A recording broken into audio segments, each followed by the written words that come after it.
Another team, again, playing not just for a conference championship, but playing for a spot in the college football playoff. Number 6, Oregon, blowing out number 16, Oregon State, 31-7. Bo Nix, truly efficient, been outstanding, 33 of 40, 367, 2 TDs, no INTs. In that game, Tez Johnson, his little brother, had 11 catches, 137 yards.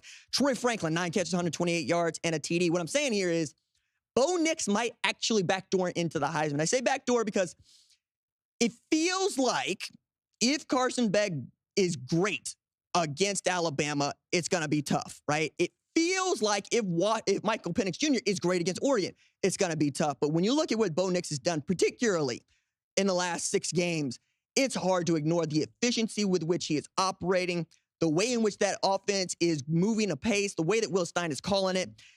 I think that guy has to be the front runner to win the Heisman Trophy going into this weekend. Based on what he did against Oregon State, Jalen Milroe, I still think got an opportunity there, but he got to beat Georgia, and that's a tall ask. Michael Penix Jr. has not been the guy that we've seen the first half of the season, right? He's not thrown for 350 a game. He's not thrown for 6 TDs in a game. Bo Nix has continued to be scarily efficient.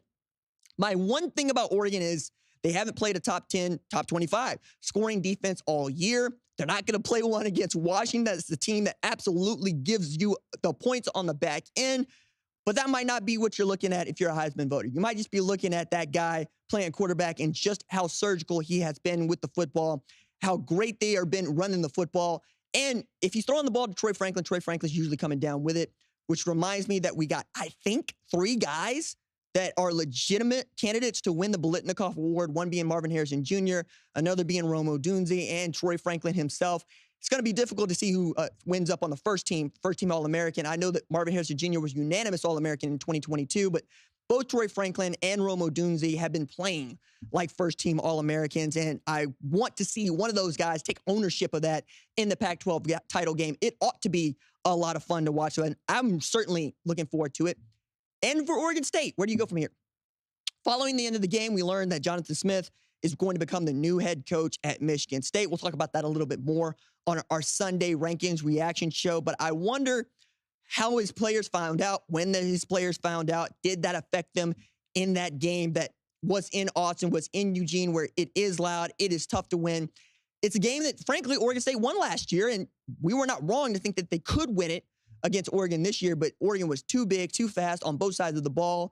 Really, I thought the play was summed up well when Mateo Uiagalelei sacked his big brother, DJ Uiagalelei, in the second half, really cementing, okay, Oregon is the team to beat, we think, going into this Pac-12 championship game, even if Washington won. And if Washington fans are being honest about it, I think even they know Oregon has played like the better football team since Washington beat them. But I, like them, going, hey, look at the scoreboard.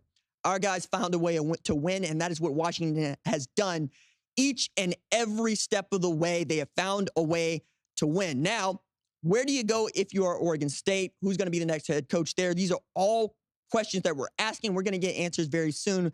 But right now, let's look to Oregon. Let's look to Washington. Let's see which one of those teams comes out, and if they can get into a college football playoff in this, the Pac-12's last year as a full functioning Power 5 member. Going to be dramatic over there. If you like what you've seen, consider subscribing to the #1 college football show on YouTube, the Fox Sports app, or wherever you get your podcast.